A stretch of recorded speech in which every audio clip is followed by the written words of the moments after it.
इयत्ता 8वी, विषय सामान्य विज्ञान, धडा 2, आरोग्य व रोग. प्रस्तावना. मुलांनो, हेल्थ इज वेल्थ म्हणजेच आरोग्य हीच खरी संपत्ती हा सुविचार आपल्या सर्वांना माहितीच आहे. आरोग्याला संपत्ती असं का म्हटलंय?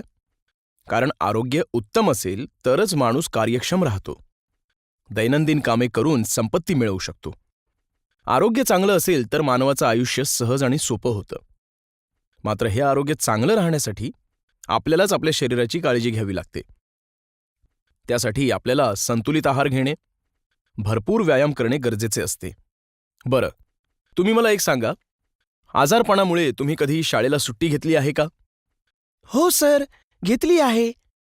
आजारी असल्यामुळे आपण कोणतेही काम व्यवस्थित पार पाडू शकत नाही.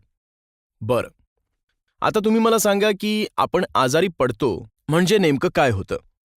सर, आजारी पडल्यानंतर अशक्तपणा येतो, चक्कर येते, मळमळ होते, ताप येतो.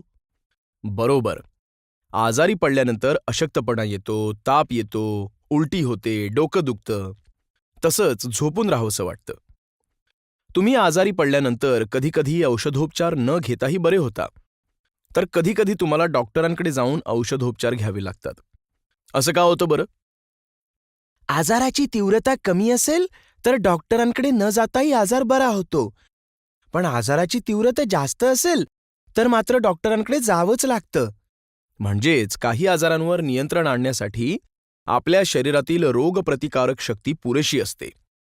मात्र काही आजार हे जास्त तीव्र स्वरूपातील असतील तर मात्र आपल्याला डॉक्टरांकडे जावे लागते. तर आता आपण आरोग्याविषयी माहिती जाणून घेऊया. आरोग्य. मुलांनो, आपल्याला कोणताच रोग नाही म्हणजे आपलं आरोग्य चांगलंय असा त्याचा अर्थ होत नाही.